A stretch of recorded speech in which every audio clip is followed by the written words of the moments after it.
Welcome to my channel.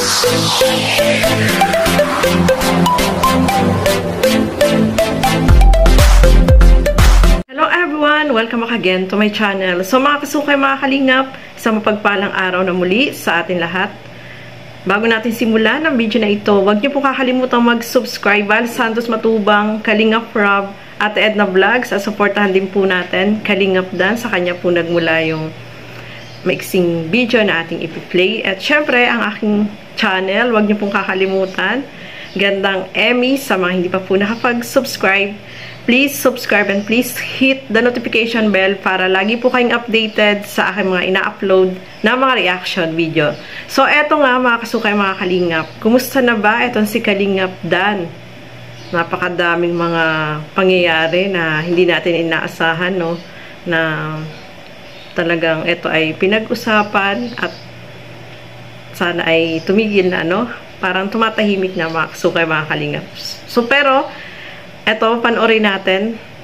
Kumusta na ba si Kalingap Dan? At ano nga ba yung masasabi niya about dito? So tara, panoorin po natin ang video na ito. Sa dami-dami kong mga nababasa sa mga komento, mga paasar, kumbaga siyempre, bilang anak, kukunin ko yung loob niya o ano yung naramdaman niya. Kalingap Dan, ano bang makiramdam mo na marami ka ng basher, tapos hindi lang yun. Ang daming nabawas sa, ang dami ng ansab. So, yan ba, nangyari din sa akin yan. Ganun talaga pag nasa social media ka. Maraming mga hindi inaasahan na kaganyan. Maraming nainis sa'yo dahil sa nangyari. Pero yung nangyari na yan, yun naman lilipas din yan. So, ano masasabi mo?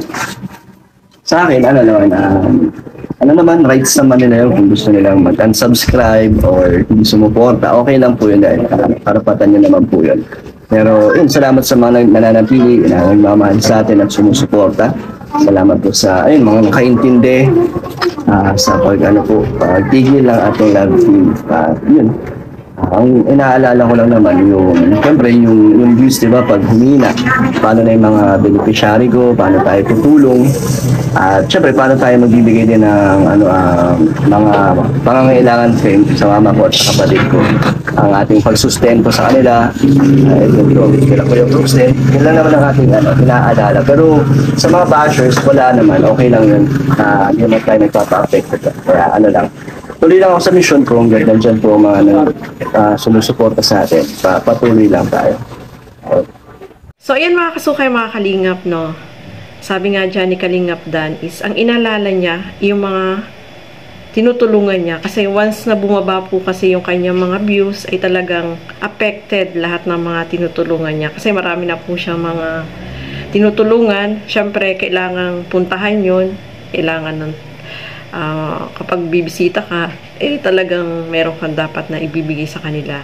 So, pinoproblema niya is yung mga beneficiary niya. Dahil, syempre, maapektuhan yung kanyang channel, bababa ang views, diba?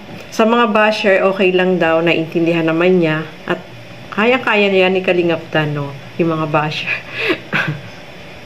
Kayang-kaya niya yan. At saka alam naman natin, mga kasukay, mga kalingap, dahil sa nangyari is marami din po yung nag-unsubscribe kay Kalingap Dan, no?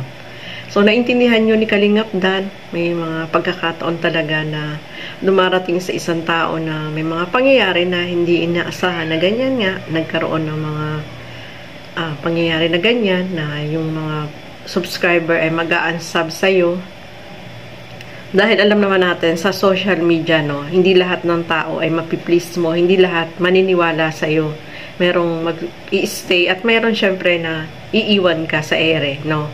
Ganon ang asahan po natin kapag nasa social media tayo. Kahit na yung mga artista nga na sikat, nababas din, tapos yung iba, hindi na sila sinusuportahan, no. So, ganun din sa Kalingap, no? May mga pagkakataon na pangyayari na hindi inaasahan na nangyari dito kay Kalingap Dan. So, ituloy pa po natin. Ayan, no? So, yung mga nangyayari ngayon, nangyari din sa akin dati yan. So, first time mong nangyari nito, anong kasunod ng plano na kaya yun, nabigla ka sa pangyayari kasi biglang bigla nga naman na hindi mo inasahan ito, na hindi mo nga inasahan ito, then first time mo nga mangyari ito, ako, nangyari sa akin ilang beses na. So, yun lang, laban lang na. Babalik pa din sila. Babalik din naman yan. Dahil meron talagang, una-una, hindi ka naman nila kilalang lubos. Pangalawa, sila naman hindi sila matagalan na noon pa o ngayon lang sila nakilala ang Kalingap dahil dun sa sa team na yan, no? Pero, ganun talaga. Dahil di mo talaga yan na ni-expect yun, katotoo lang. Pero salamat pa rin sa kanila na Salamat pa rin. nagsuporta. Support. Yeah, thank you po sa inyo lahat. Salamat pa rin sa mga baser. Sa dati hindi mo sila baser. Naging baser sa'yo dahil may dahilan. Pero, ganun pa man yan, ay, sige lang, laban lang. Tuloy mo lang ang trabaho, ang iyong pagiging charity vlogger mo sa Kalingap. Saka, palatuloy mo mapakumbaba para kung ano dati ang ikikita na sa'yo, ganun pa rin para Hindi man tayo nagbago. Hindi man tayo magbabago. Huwag tayo magbago. Ayan. Salamat po sa inyo lahat.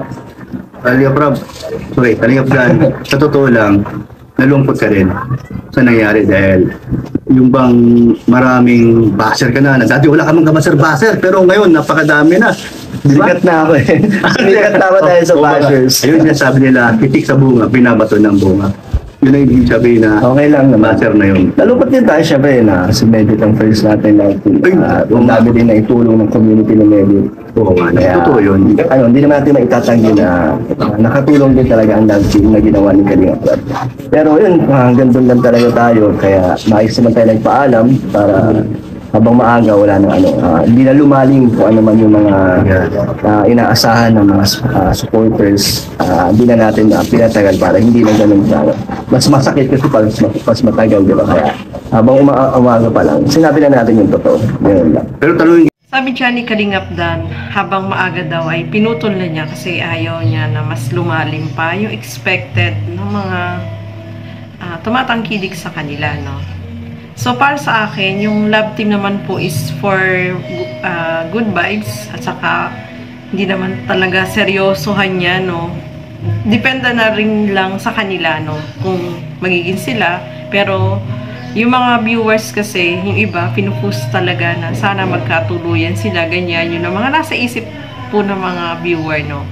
Pero sa tingin ko, yung ginawa ni Kalingap Dan is, syempre, naapektuhan yung family niya, pati kapatid niya ay nadadamay, pati yung nanay. So, yun yung reason, mga kasukay, mga Kalingap, kung kaya pinatigil na niya yung kanilang tambalan, no? Kung may iba mang reason ay hindi na po natin alam kung ano man yun. At about dun sa mga issue nung nakaraan, about dun sa special someone ni Dan is wag na nating pakialaman kung meron siyang special someone, no? Personal na love life naman po niya yan. At dapat kapag mga ganon ay wag nating panghimasukan, no? Mga kasukay, mga Kalingap. So ituloy pa po natin. kita, dahil sa love team niya, bigla mo na lang in-stop. May dahilan ba? Yun nga, ang ating mga naging toxic na community, hindi naman sinasabi na buong dandit, iba't ibang tao. Tama yun. Pero, yun, sinasabi lang nila naman na mabilis daw tayong pero may alam ako, na ano. actually yung mga toxic na yan. Kaya mo na sila kung sino sila. Alam ko kung sino sila. O yun lang, hanggang doon lang tayo. Pero, So kayo mga Kalingap, no? Medyo lakasan lang natin yung ating boses dahil maagang nagpatugtog itong kapitbahay ko. So, eto nga mga kasukay, mga Kalingap, no? Dahil sa nangyari is naging toxic yung community, no, ng Dandet, no?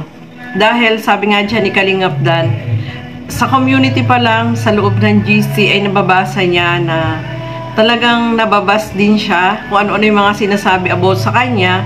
So, bakit pa siya mag-i-stay kung yung mga taong nakapalibot sa kanya doon ay hindi naman naniniwala sa kanya, no? Mga kasukay, mga Kalingap. So, tama lang na stop na yan para tumigil na yung mga pambabas, yung mga toxic na mga sinasabi nila.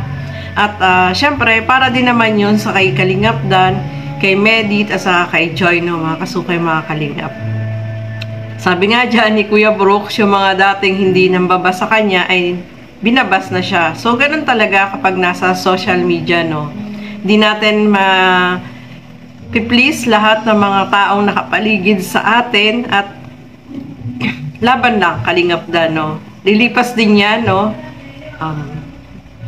So, ngayon is, relax ka lang muna, no? Lilipas din naman yan. May mga time talaga na may mga pangyayari sa isang kagayan ni Kalingap Dan na nabas, marami nag-subscribe, pero pagdating naman ng araw is dadami uli yan subscriber mo, babalik uli yan sa'yo, no, mga kasukay, mga Kalingap. So, ayan, maraming salamat po sa inyong panonood at hanggang sa muli. Keep safe everyone. Thank you for watching. Mabuhay po tayong lahat. Bye-bye!